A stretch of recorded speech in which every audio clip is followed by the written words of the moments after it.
Stay tuned on 106.1 Geronimo FM. Love Jogja and you. Hai, selamat pagi menjelang siang ya, karena udah jam 10 dan kali ini Astrid balik lagi di Indiana Zone.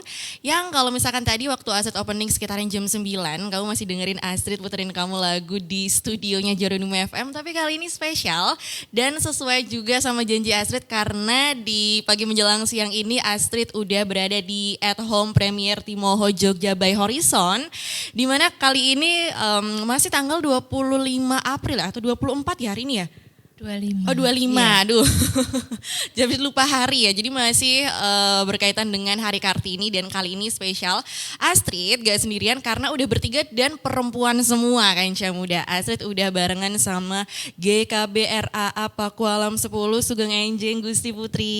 Sugeng Enjang Mbak Astrid, salam Dan sehat selalu. Amin, amin, amin, amin. Dan yang kedua Astrid juga sudah bersama Mbak Iren Indri Dewi Astuti SP CHA selaku GM dari Hotel At Home Premier Timoho Jogja by Horizon. Selamat pagi Mbak Astrid. Selamat pagi Mbak Iren. Senang banget loh, terima kasih banyak loh pagi hari ini kita udah ngobrol-ngobrol bertiga.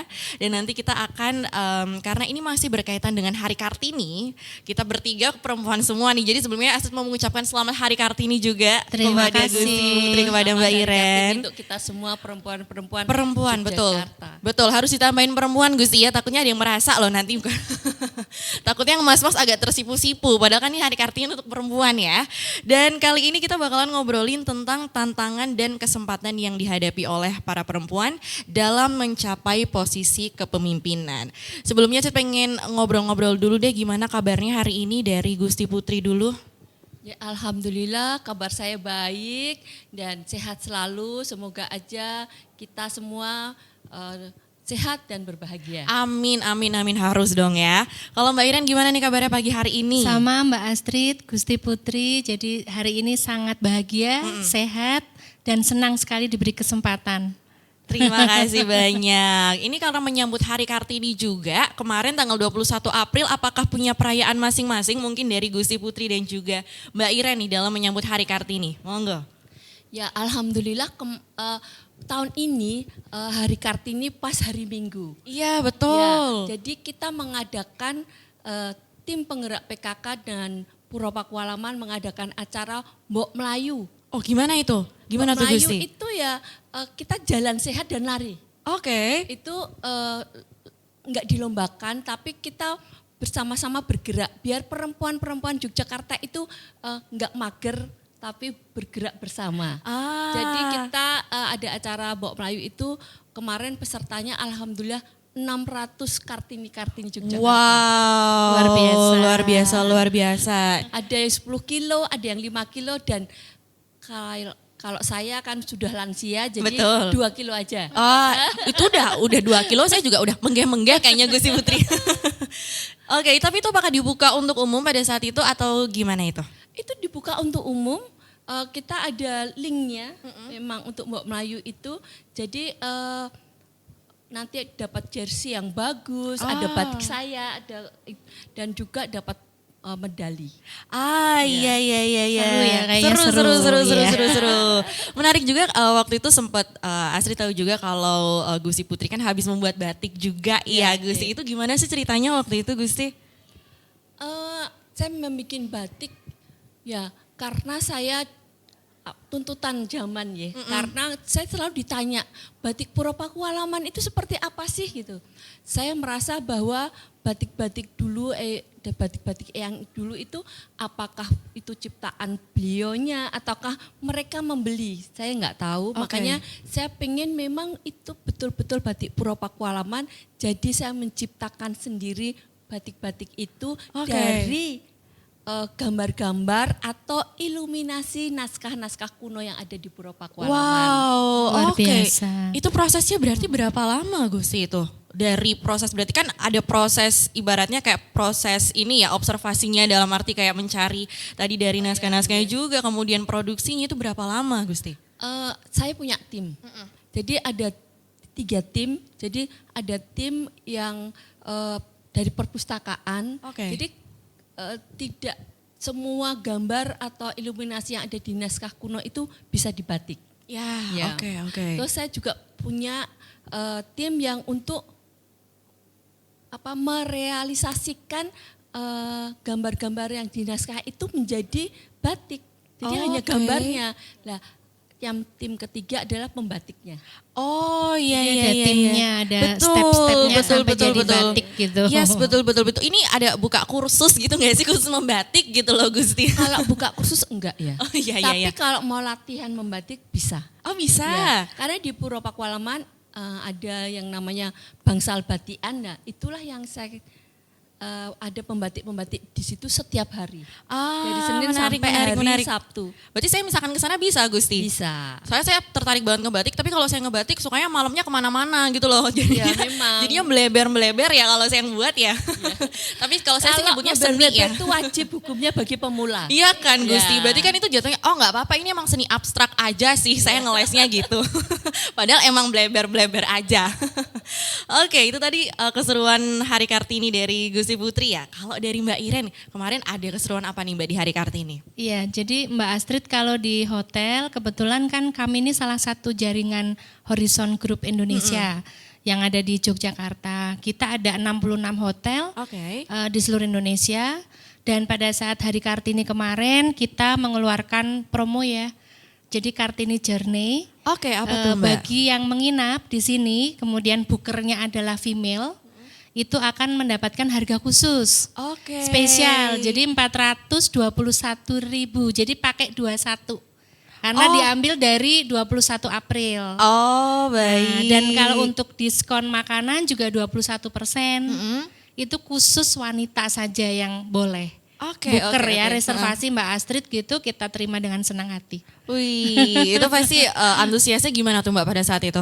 Cukup banyak sih, tapi memang sebagian besar itu tanpa reservasi dulu. Jadi seperti walk-in, kemudian kita beritahukan di reception, di sana baru dijelaskan ada promo, mereka langsung ambil. Ah menarik. Tertarik karena ada diskon-diskon tadi. Bener.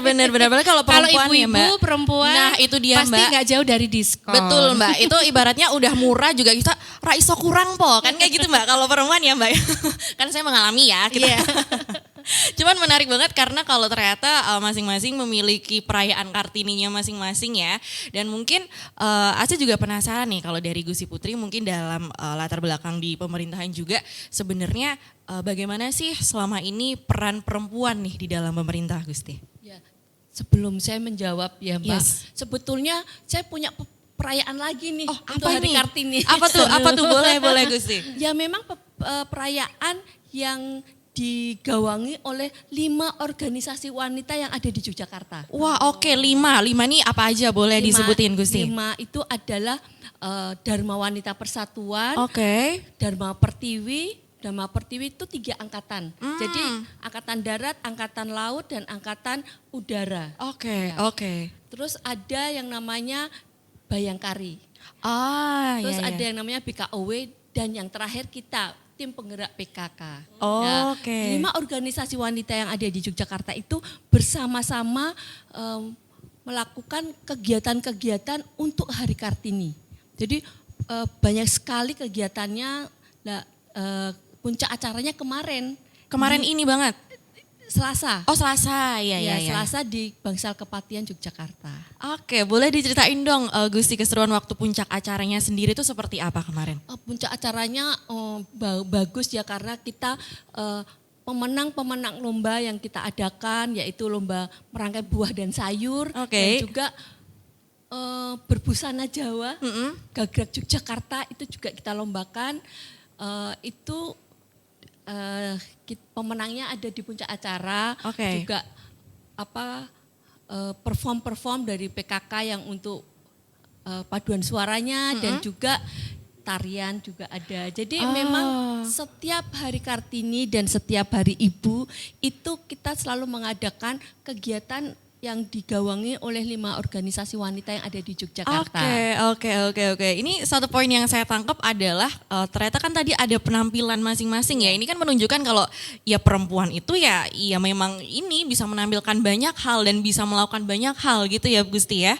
Wow. Dan yang menjawab tadi Mbak Astrid, peran perempuan kalau yang di eksekutif ya, kalau yang di Pemda DIY itu sebetulnya sudah bagus sekali karena di Pemda DIY itu ada 13 pimpinan OPD perempuan. Oke, 13 Gus. Ya, itu nomor 2 di Indonesia. Jadi memang Pak Gubernur dan Pak Wagub itu kesetaraan gender itu ada. Kalau mereka mampu kenapa tidak? Gitu. Iya. Dan jadi 13 itu di posisi penting juga gitu loh. Oke. Jadi tidak hanya posisi-posisi OPD-OPD yang ecek-ecek itu. Di posisi-posisi yang sebenarnya dinas koperasi, dinas kesehatan, dinas di perindak. Jadi mereka memimpin dengan bagus. Oke. Mungkin 13 loh Mbak. 13 kan banyak banget ya Iya. Gusti ya. Itu kayak jumlah ini sih teman sekelas saya dulu 13 itu ternyata ODP semua gitu kan. Cuman saya penasaran nih kalau misalkan tadi ngomongin soal kesetaraan gender. Sebenarnya kalau dari pemerintah dan mungkin melibatkan masyarakat dan setiap lini masyarakat juga sebenarnya bagaimana sih menciptakan lingkungan kesetaraan gender itu Gusti? Ya. Juga kalau untuk kesetaraan gender itu Yogyakarta luar biasa. Yogyakarta mungkin peringkat teratas mungkin untuk kesetaraan gendernya. Oke. Karena perbandingannya itu hanya 0,4 aja antara laki-laki dan perempuan. Oke. Jadi banyak sekali perempuan-perempuan yang hebat, perempuan-perempuan yang pinter di Yogyakarta. Jadi kesetaraan gendernya luar biasa. Seperti juga Mbak Iren. Nah, ya. itu. Jadi perempuan-perempuan Jogja sebetulnya lebih diperhatikan daripada di provinsi-provinsi lainnya. Iya, menarik. Tadi kan sempat disinggung juga sama Gusti Putri Mbak Iren nih ya, termasuk salah satu contoh nih. Nah mungkin Astrid boleh nih geser dikit ke Mbak Iren. Mbak, kalau dari Mbak Iren sendiri menempati posisi sebagai general manager di sini, sebenarnya tantangannya sendiri gimana sih Mbak? Terlebih Mbak Iren ini sebagai perempuan dan bisa memimpin Mbak. Nah gimana nih Mbak? Baik, terima kasih Mbak Astrid, Gusti Putri. Kalau dari kami sebetulnya sangat kompleks ya. Kalau kita ingin menjadi leader itu kan tidak sesepele apa yang dipikirkan banyak orang gitu. Dimana kita harus punya kemampuan komunikasi yang baik, kemudian juga negosiasi, kemudian kita juga memiliki background yang cukup di bidang hotel atau industri perhotelan, itu sangat mensupport kita untuk bisa duduk di posisi tertentu. Kalau di Jogja saya sampaikan bahwa Jogja itu sangat istimewa. Sama seperti yang disampaikan Gusti Putri. Jadi meskipun syarat dengan budaya, syarat dengan tradisional ya culture kuat, tapi untuk kesetaraan gender juga luar biasa. Tidak ada batas-batas yang terlalu tinggi ya. Kita semuanya bisa bersama-sama untuk maju. Dan terbukti di Yogyakarta itu kita ada komunitas general manager khusus wanita. Wow. Kalau di luar belum tentu, di luar Jogja belum tentu. Tapi di Yogyakarta kita ada, itu namanya Queen of Hotelier Jogja. Wow. Ya, jadi merasa dirinya ratu nih Gusti Putri. Betul. Kita merasa kita ratu nih, Nah, Queen. harusnya pakai tagline Mbak kayak yes Queen gitu loh Mbak. Anak muda banget. ya, anak Bener. muda Jadi kayak banget misalkan ya. tadi namanya Queen of apa Mbak? Hotel. Queen of Hotelier Jogja. Nah, itu harusnya kayak pada tos gitu kan di tengah terus kayak yes Queen gitu Mbak. Dan itu Ini kalau saran ya Mbak ya. kumpul kami ada arisan Gusti Putri. Jadi ada arisan, ada CSR juga, kemudian ada kadang-kadang kita suka pakai ya ini tadi ya baju kebaya tradisional tapi bawah itu nggak pakai selop, jadi pakai sepatu sport. Iya, sama jadi kayak gaya saya masa sekarang kini dong. seperti Mbak Astrid. Iya, gitu, betul. supaya kita up to date ya, dinamis mengikuti perkembangan zaman gitu. Jadi selama ini tidak ada kesulitan dalam perkembangan kita memimpin. Dan kita bisa masuk ke semua lini sumber daya manusia yang ada. Karena memang kita dengan Jogja dan manusianya, culture-nya, budayanya, edukasi yang sangat tinggi itu membedakan dari daerah-daerah lain. Kalau bisa dikatakan mungkin saya di Jogja mengabdi di perhotelan ini sudah 27 tahun, Mbak. Wow. Jadi saya sudah cukup menua oke. sebenarnya ini. Oh, mendewasa kok Mbak, bukan Menua dan mendewasa aja. gitu ya. Tapi kita tetap semangat karena di Jogja luar biasa sangat menghargai perempuan. Wow, oke Itu sih. oke. Berarti Mbak Iren sendiri 27 tahun dalam 27 tahun ini berarti menduduki jabatan sebagai GM ini berapa dari tahun berapa nih, Mbak? Kalau saya basicnya kebetulan sales marketing, tapi sekolahnya pertanian. Oke. Jadi insinyur, saya nggak nyambung sama sekali sama Oke. dunia perhotelan. Oke. Ini Tapi itu menarik yang nih. membuktikan bahwa ketika kita niat, kita fokus, itu bisa untuk mencapai apa yang kita inginkan. Jadi Yes, betul. kalau perempuan kan daya juangnya lebih tinggi, mohon maaf. Nggak usah mohon maaf Mbak, kan kita perempuan semua. Iya, lebih tough gitu ya untuk menghadapi segala macam hal gitu. Nah, ini kita buktikan gitu. Jadi keberhasilan itu memang proses. Yes. Dan kesempatan itu ada, peluang itu ada, kita gunakan optimal, hasilnya juga optimal. Oke. Ini kan tadi ternyata Mbak Iren ini latar belakangnya dari pertanian ya Mbak ya. Betul. Kemudian bisa masuk ke sales marketing dan kemudian menduduki GM. Kadang-kala yang jadi mental block kita sebagai perempuan, aku pengen jadi manajer deh, tapi aku jurusannya ini nggak nyambung, kayaknya nggak bakal bisa deh. Nah, kalau menurut Mbak Iren apa sih Mbak skill atau paling nggak motivasi yang Mbak Iren dulu tuh punya sehingga ya udah aku terabas aja, kalau istilahnya anak sekarang terabas aja deh gitu. Itu gimana Mbak? Kalau dari kami ya terus terang sih terus belajar ya. Artinya tidak pernah berhenti belajar atau mempelajari sesuatu yang baru. Kalau kita niat itu semuanya bisa kita lewati, bisa Yes. kita pelajari. Dan terbukti benar gitu. Dan hotel itu kan dinamis. Kita bertemu banyak orang dengan banyak pengalaman, Betul. karakter. Itu yang semakin memperkaya diri kita dari sisi pengalaman. Nah ini yang kami sering berikan juga training, motivasi, ya, coaching ke semua tim yang ada dan juga pihak-pihak luar yang kadang-kadang juga mengundang kita ya untuk menyampaikan materi terkait dengan leadership dan lain-lain. Itu membuktikan bahwa memang perempuan itu luar biasa dari sisi kekuatan. Kalau kita di Horizon itu menerapkan 6K. Apa tuh Mbak? Jadi ada keramahan, kesungguhan, kecepatan, kehangatan, kepedulian, ketulusan. Oke. Nah itu yang dimiliki oleh wanita dan perempuan gitu, dan itu harus kita implementasikan. Naturalnya udah punya itu ya Iya, kalau perempuan betul. tuh Mbak. Oke. Terus tadi karena Mbak Iren juga tadi menyampaikan ada training dan sebagainya, itu kan membuktikan kalau ya intinya harus selalu mau belajar, harus selalu mau upgrade diri ya. Nah mungkin Aset pengen nanya nih sama Gusti Putri, kalau di Yogyakarta sendiri apakah banyak nih untuk kayak peluang-peluang lembaga pendidikan ataupun pelatihan yang membekali perempuan untuk skill-skill tertentu nih, kira-kira ada nggak sih Gusti? Di Yogyakarta itu sebetulnya untuk pelatihan itu banyak sekali Mbak. Apakah itu dari Yogyakarta sendiri seperti BLK, itu dari Dinas Transmigrasi, tapi juga dari kementerian-kementerian juga ada. Oh, per kementerian gitu Gusti atau gimana? Kementerian ada BLK di sini atau enggak balai besar. Kan Oh, di sini ada iya, balai iya. besar kerajinan dan batik, juga ada balai besar kulit dan apa gitu. Jadi dan juga ada dari Kementerian Perindak itu juga mengadakan pelatihannya kok dilala semua di Yogyakarta.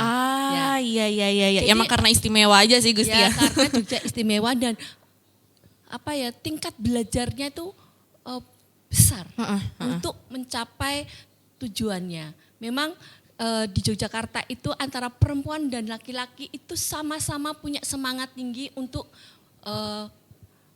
meraih cita-citanya. Yes, benar. Jadi dengan pelatihan-pelatihan itu mereka bisa. Oke. Jadi banyak perempuan-perempuan pintar dari Yogyakarta itu banyak. Amin. Tapi kalau menurut Gusti ya, dengan adanya pelatihan-pelatihan kayak gitu, pembekalan kayak gitu, sebenarnya perannya seperti apa sih Gusti dalam pengembangan diri perempuan Yogyakarta? Peran kita atau peran perempuannya? Peran dari lembaga-lembaga pelatihan ini, Gusti. Perannya besar sekali ya Mbak, karena memang kalau yang pelatihan-pelatihan yang dari pemerintah jelas gratis. Oh, oke. Dan mencapai ke desa-desa, sampai ke desa-desa. Jadi Iya, iya, dari iya, iya. kabupaten kota tuh ada pelatihan-pelatihan. Nah, itulah yang dimanfaatkan oleh perempuan-perempuan Yogyakarta. Jadi sebetulnya perempuan Yogyakarta itu lebih tangguh daripada laki-lakinya Iya, karena iya, iya, mereka harus menghidupi keluarganya untuk ketahanan keluarga dan untuk menambah pendapatan keluarga. Yes. Nah, itulah yang mau menjadikan perempuan Yogyakarta itu yaitu sarjana pertanian bisa menjadi GM hotel. Jadi apapun itu bisa diraih oleh perempuan-perempuan Yogyakarta. Dan memang di Yogyakarta itu kegiatan informal itu lebih besar daripada yang formal. Iya. Nah, di Yogyakarta itu banyak pengusaha-pengusaha informal itu perempuan. Nah, Dulu waktu zamannya pandemi itu penjualan jilbab terbanyak di Topet itu dari Kulon Progo, itu ibu rumah tangga. wow. Ya, jadi memang lebih fight ya kalau Iya, perempuan betul. bisa ini ya itu. Penjualan daster pun dari Yogyakarta. Oh iya banyak ya Jadi pengrajin-pengrajinnya. memang Yogyakarta tuh lebih luar biasa. Sebetulnya kalau lihat daster-daster di Bali itu buatan Jogja loh itu. Oh iya Gusti. Berarti kalau misalkan kita ke Bali kita beli dasar sama aja kita beli produknya kita sendiri ya Gusti. Tolong beli di Jogja aja. Oke, karena ini Harganya udah lebih murah. Betul, dan bejibun di mana-mana di setiap sudut kayaknya ada gitu loh kalau yang jual ini, kayak ibaratnya kita ke Malioboro aja udah itu banyak banget pedagang-pedagangnya juga. Di teras Malioboro Betul, sekarang. betul. Dan menarik juga kalau misalnya nih Gusti itu kan pasti banyak ya perempuan-perempuan yang sekarang lagi dengerin Kanca Muda yang sebenarnya mungkin pengen ikut pelatihan-pelatihan juga karena kan saya tahu juga banyak banget ya, entah itu kadang ada pelatihan menjahit, entah itu kadang ada membatik dan sebagainya. Nah kalau mencari info itu tuh sebenarnya bisa kemana sih Gusti? Sebetulnya kalau mencari info itu banyak sih Mbak. Apakah itu di balai-balai ataukah itu di BLK ataupun itu di dinas-dinas. Oke. Nah, monggo ke linknya aja. Mereka selalu sudah membuat pelatihan-pelatihan itu pendaftarannya melalui online. Oh iya. Jadi enggak usah harus hadir. Iya, nggak usah ngisi formulir terus ngantri gitu ya Gusti ya sekarang. Sebetulnya. Oke. Karena untuk mencari pekerjaan pun itu sekarang cuma online. Monggo bagi anak-anak muda Yogyakarta yang bingung mau kerja apa, bisa dengan pelatihan-pelatihan dulu yang ada di dinas-dinas yang ada di Yogyakarta, misalnya dinas transmigrasi, Yes. bisa juga magang-magang. Oh ada di iya, sana. betul. Jadi kalau magang itu bisa keluar negeri tapi harus mempunyai kriteria yang harus dipenuhi. Karena memang kerja di luar negeri itu tidak gampang. Yes. Tapi juga jangan sampai kan ada agen-agen yang enggak betul. Jadi malah bukan menjadi tenaga kerja tapi menjadi TKI, TKW yang ilegal. Iya. Jadi tetap harus pinter-pinternya kita memilah juga Gusti ya. Itu dia. Nah kalau Mbak Iren deh, Aset pengen nanya sedikit nih. Kalau menurut Mbak Iren dengan tadi mendengarkan dari Gusti Putri yang pelatihan di Jogja tuh banyak banget ya. Program-program di Yogyakarta itu banyak banget. Kalau menurut Mbak Iren selaku dari GM dan pelaku bisnis langsung nih Mbak. Menurut Mbak Iren program apa sih yang dibutuhin sama perempuan dalam kita tuh mengembangkan karir kita nih? Ya, baik Mbak. Kalau di Jogja itu juga tidak lupa ya, kita punya banyak sekali pelaku UMKM yang digawangi oleh para perempuan. Jadi waktu ulang tahun kami kemarin yang kelima di At Home Premier Timo Yogyakarta by Horizon, kami itu mengundang kurang lebih 20 UMKM untuk berjualan. Jadi seperti expo mini di sini dan itu kita buka dari pagi sampai malam. Nah mereka menyampaikan segala jenis kreativitasnya disajikan di situ dan mereka menceritakan bagaimana prosesnya. Nah di situ kita melihat pelatihan ini tentunya yang disesuaikan dengan kebutuhan mereka juga. Oke. Apakah mereka membuat makanan kecil, snack ya, atau juga ada makanan rumahan yang lain, ada minuman juga, ada juga pembuatan baju yang tidak batik, misalnya selop yang dari bludru atau kain, macam-macam ya hasilnya. Tas juga ada dari lurik. Iya. Jadi kita dari hotel itu sangat peduli terhadap apa yang dibutuhkan dari para perempuan yang ingin mengembangkan kemampuannya. Yes. Ya di dalam bidang apa saja sebetulnya. Oke. Tapi kalau di hotel memang tentunya harus memiliki yang saya sampaikan tadi, komunikasi yang aktif, positif, ya efektif, kemudian mampu membagi waktu, manajemen waktunya juga harus kuat. Tahan juga terhadap pressure. Itu. Jadi karena di hotel ini kan kami berhadapan dengan target bulanan. Kemudian juga ada yang dibebankan dari owner terkait achievement, itu budget sekian miliar misalnya dalam 1 tahun. Nah, bagaimana tim kita ini bisa bergerak bersama-sama satu bus? Artinya tidak ada yang beda jalur atau beda arah. Harus satu ritme, satu arah, satu misi, satu visi. Nah, ini perempuan kan tim kita juga nih yang di sini banyak. Itu yang biasanya lebih kuat untuk menghadapi ya seperti itu ya, pressure, mungkin belum tercapai, belum mencapai hasil yang kita inginkan. Nah, itu kita harus punya strategi yang bagus. Biasanya munculnya ide kreatif dari perempuan. Itu tuh. Iya, yang mungkin yang pria lebih seneng rokok gitu ya, atau nongkrong gitu. Nanti dia terakhiran aja idenya gitu. Perempuan pasti nomor 1 memberikan ide itu. Dia udah mikirnya kayak udah lebih jauh gitu ya. Iya, lebih jauh. Perempuan. Lebih jauh. Betul. Intinya harus punya mental tahan banting sih ya Mbak. Tahan banting. Kalau istilah anak sekarang bakoh gitu. Ya, kuat kalau di perhotelan. Betul. Cuman kalau dari mungkin dari Mbak Iren dan juga Gusti Putri ya, melihat nih anak-anak perempuan muda sekarang, kalau menurut Gusti Putri dan juga Mbak Iren, tantangan terbesarnya atau hambatan terbesar perempuan muda sekarang tuh dalam meraih mimpinya apa aja? Kalau menurut dari Gusti Putri sendiri? Tantangannya untuk meraih mimpinya perempuan dulu sama sekarang itu beda. Kalau dulu itu hambatannya memang dari budaya ya. Gimana tuh Gusti? Kalau dulu itu kan perempuan tidak boleh keluar dari rumah. Keterbatasan ya, tapi kan kalau aturan. sekarang kan beda. Iya. Mau bergerak di bidang apapun, mau keluar rumah sampai malam pun itu nggak masalah kalau sekarang. Jadi tantangannya itu pada dirinya sendiri menurut saya. Oke. Ya, lebih pada dirinya sendiri, mereka mau nggak untuk menjadi lebih baik lagi. Iya. Oke. Karena memang keadaan sekarang itu membuat mereka bisa melihat dunia tanpa harus ke sana-sana ya toh.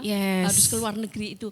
Dengan gadget aja kita sudah tahu sebetulnya apa sih yang diperlukan sekarang ini. Apakah saya harus seperti apa? Itu pada dirinya sendiri. Mau nggak untuk maju? Mau nggak untuk bersaing dengan teman-temannya? Itu pada dirinya sendiri. Menurut saya tantangan terbesar untuk perempuan-perempuan muda pada saat ini itulah pada dirinya sendiri. Mereka mau nggak maju, mereka mau nggak melakukan kegiatan-kegiatan yang bagus. Karena perempuan sekarang itu menurut saya kejutekannya, keegoisannya itu besar ya. Aduh jadi tersindir saya Gusti. Ya memang seperti itu Mbak. Ya, tapi jadi iya Gusti ya. Sebagian besar itu semakin jutek semakin bagus. Saya rasa enggak ya. Kita harus selalu berkomunikasi dengan teman-teman lainnya, membuka wawasan dengan bagus. Karena kalau enggak gitu ya kalah. Betul. Ya kalah. Jadi yang harus diperangi adalah dirinya sendiri, harus penuh semangat untuk mencapai apa yang dicita-citakan, apa yang dimaui mereka sendiri. Karena tantangannya di dirinya sendiri. Kalau dulu kan tantangan dari lingkungan lebih banyak. Kalau sekarang tantangannya mau maju enggak itu pada dirinya sendiri. Karena terbuka lebar sebetulnya. Peluang dan Peluang kesempatannya. yang ada untuk perempuan-perempuan. Seperti tadi Mbak Iren bilang bahwa UMKM Yogyakarta itu sebagian besar perempuan. 80% perempuan loh Mbak. Iya, itu 80% tuh udah lebih banget loh dari setengahnya Sangat Mbak. kreatif sekali. Iya kan. Nah kalau dari Mbak Iren gimana nih Mbak? Kalau saya ngelihatnya mungkin dari generasi Gen Z Gen Z kalau atau sekarang Gen Z mungkin gitu Mbak. apa ya, strawberry Gen ya. Z. Kadang sering dia bilang generasi strawberry Oh lah ya, segala macam ya. betul.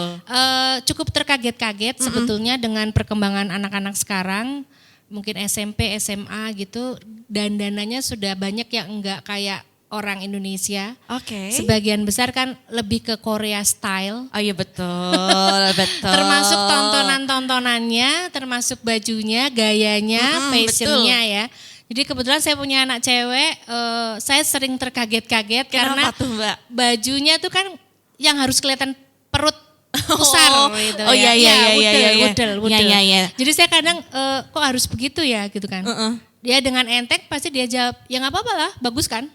Jadi nggak ada rasa malu ya, kelihatan tuh wudelnya gitu nggak ada. Gusti Putri sekarang udah nggak ada. Dan Ini agak curhat sekalian ya Mbak ya. koleksi baju itu pasti sudah berbeda selera saat ini. Nah sebetulnya mereka keinginan sangat tinggi untuk maju itu sangat tinggi. Yes. Hanya karena sangat sering melihat dari gadget ya, hampir mungkin ya 12 jam, mungkin 8 jam sendiri seperti itu. Itu Mereka kayaknya cuek. harian ya. Kalau Gusti ya. tadi Gusti Putri menyampaikan jutek ya. Cuek dan tidak fokus terhadap lingkungan. Oke. Itu yang saya, kadang kita ajak ngomong, dia nggak memperhatikan. Tapi kalau sudah, ini loh mama ngomong kamu kok nggak dengerin toh, coba fokus dulu, baru.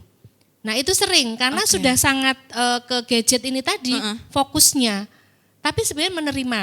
Jadi itu yang akhirnya kita harus melatih dia agar lebih memperhatikan dan menghargai lingkungan. Mungkin kalau dulu enggak ya, zaman dulu pasti patuh dan sangat peduli dengan siapa yang berbicara seperti itu. Iya, Tantangan itu mendidik. Cuman kan memang itu kayaknya kalau dibilang sekarang jatuhnya udah fenomena ya Mbak. Mungkin karena ya perubahan zaman juga, kemudian berbeda generasi juga. Dan kadangkala kalau misalkan tadi menyambung Mbak Iren, kita harus tahan banting. Nah kalau kan banyak ya fenomena-fenomena sekarang, aku nggak mau kerja yang terlalu ke pressure, aku takut kalau nanti aku tuh jadi Nggak kecapai. Iya, aku jadi terlalu terpressure, nanti aku jadi overthinking, aku jadi anxiety gitu-gitu loh Mbak. Kan sekarang banyak Sering, ya Mbak istilahnya. iya. Nah kalau menurut dari Gusti Putri dan juga Mbak Iren gimana sih? Itu kan berarti jatuhnya kalau tantangan dari diri sendiri itu kan mental block kita ya. Berarti kan itu yang menghalangi. Nah kalau dari Gusti Putri dan Mbak Iren gimana sih untuk menanggulangi hal tersebut nih, terutama buat kita teman-teman muda nih? Ya, bagi teman-teman muda dan juga maksudnya perempuan-perempuan muda Yogyakarta, saya pengennya itu marilah kita semuanya untuk selalu pertama kali patuh kepada orang tua. Karena keluarga itu adalah yang pertama dan nomor satu untuk kita semua. Jadi kalau keluarga kita bahagia, itu menjadi keluarnya itu akan bahagia gitu loh. Jadi monggo yang nomor satu itu manutlah sama orang tua gitu. Tidak ada nasihat orang tua yang tidak baik. Iya betul. Pasti orang tua akan mau nasihat yang baik-baik. Monggolah kita selalu harus menjadi anak yang baik untuk mencapai cita-cita kita. Jadi semuanya harus ada ora et labora, berdoa sambil berkarya, berdoa sambil belajar. Wow, ya.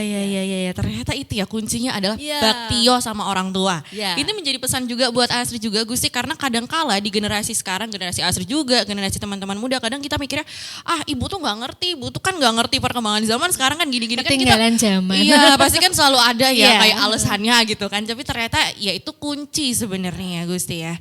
Oke. Kalau dari Mbak Iren gimana nih Mbak, menurut Mbak Iren? Iya sama sih yang disampaikan Gusti Putri, jadi kepatuhan itu tetap dijaga meskipun kita sudah zamannya maju seperti ini, tetap faktor-faktor yang sifatnya mungkin dianggap kuno atau tradisi dan lain-lain tetap kita laksanakan. Karena kan mendidik itu memang bermula dari keluarga. Yes. Baru bisa keluar, dan kita juga harus membahagiakan diri kita sendiri sebelum membahagiakan orang lain. Oke. Karena nggak bisa, harus bahagia dari diri kita dulu, baru bisa membahagiakan orang lain. Ini bagus nih Mbak. Ini pasti anak kanca-kanca muda yang muda-muda umur saya kayak ini nih poinnya deh gitu nih pasti. Oke, tapi sebelum kita menutup di perjumpaan kita siang hari ini, boleh dong satu pesan dari Gusi Putri dan juga Mbak Iren, terutama untuk perempuan-perempuan yang sekarang lagi mendengarkan kita nih. Monggo Gusti Putri. Ya saya pesannya itu hanya satu, jadi hargailah orang lain. Dan dengan menghargai kita sendiri, kita bisa menghargai orang lain. Jadi kejutekannya, kecuekannya itu harus ditekan. Kita harus menghargai orang yang lebih tua, siapapun itu. Nanti kita akan hidup berbahagia, tercapai apa yang dicita-citakan. Amin. Terima kasih tuh dari Gusi Putri. Kalau dari Mbak Iren apa nih Mbak? Ini gongnya nih Mbak harus ger-ger nih Apa Mbak. ya? Jadi pressure ya? Ya enggak sih. Kalau kita yang jelas sebagai perempuan harus punya rasa percaya diri yang tinggi, kemudian selalu jujur, tulus, dan juga profesional, dan jangan pernah merasa di bawah atau rendah diri. Tapi kita yakin bahwa apa yang selalu kita usahakan dalam jalan yang positif, maka hasilnya akan positif. Oke, amin. Terima kasih banyak. Dan Sama-sama. sedikit banyak yang ngasih tangkap juga adalah ya menjadi perempuan itu tadi ya jangan cuek-cuek sama sekitar. Berarti paling enggak ya empati, simpatinya itu harus jalan, harus ada ke siapapun, terhadap sesama manusia maupun ke lingkungan ya. Itu harus banget ya Kanca Muda. Dan seru banget obrolan ini tadi, kalau misalkan bisa dilanjut sampai subuh kita SKS-an kuliah juga enak nih Mbak, cuman kan kita terbatas dengan durasi. Tapi terima kasih banyak kepada Gusi Putri, kepada Mbak Iren sudah mau ngobrol-ngobrol di pagi hari ini. Sekali lagi Asi juga mengucapkan selamat Hari Kartini, pokoknya semoga jaya selalu ya perempuan-perempuan Yogyakarta. Amin. Iya. Dan terima kasih juga Kanca Muda yang udah dengerin di studio sekarang. Habis ini Asis masih bakal nemenin kamu di Indiana Zone sampai nanti jam 1 siang. Jadi jangan kemana-mana, tetap stay tune terus di Indiana Zone only with Astrid Wahyu. 106.1 The real sound of Jogja. Geronimo FM.